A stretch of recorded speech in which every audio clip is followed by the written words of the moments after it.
Good evening, I'm Rick Tillery. I'm Trish Close. Thanks for joining us tonight. An investigation into animal cruelty uncovers dozens of neglected cats and dogs at one property in Josephine County. The 3-year investigation, one of the worst cases in animal neglect in Josephine County. News 10's Whitney Clark has tonight's top story at 5. These dogs behind iron gates at the Josephine County Animal Shelter, but they've come a long way from where they once lived. Feces everywhere, dead dogs. Basically, they were eating each other to survive.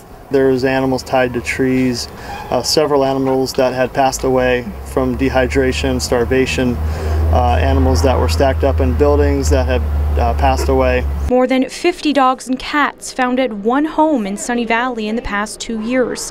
Some puppies, some as old as 14.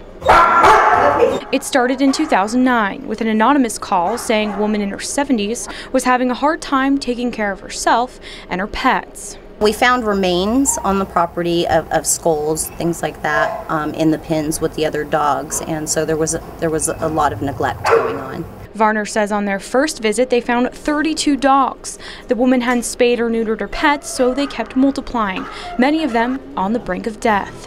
Everything from tumors to heartworms, ulcers in their eyes, parasites, fleas. They were emaciated, malnourished, the list goes on. And then just a few weeks ago, they went back to that same house. The woman had died, but the problem hadn't gone away. There was now a relative living on the property as well. When we got there, this relative had taken over all the property and had started collecting animals again. Animals like this dog, which were so used to being tied up, have to be socialized again. When the handlers at the shelter come near to put leashes on them, they run away.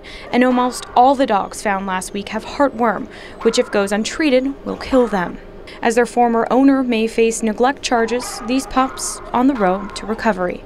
Covering your news in Merlin, Whitney Clark, News 10. Here's how you can help. Rogue Valley Humane Society is raising money to buy drugs to treat the dogs. It needs medicine to treat fleas and heartworms, which can cost thousands of dollars a day. For more information, just go to our website, ktvl.com.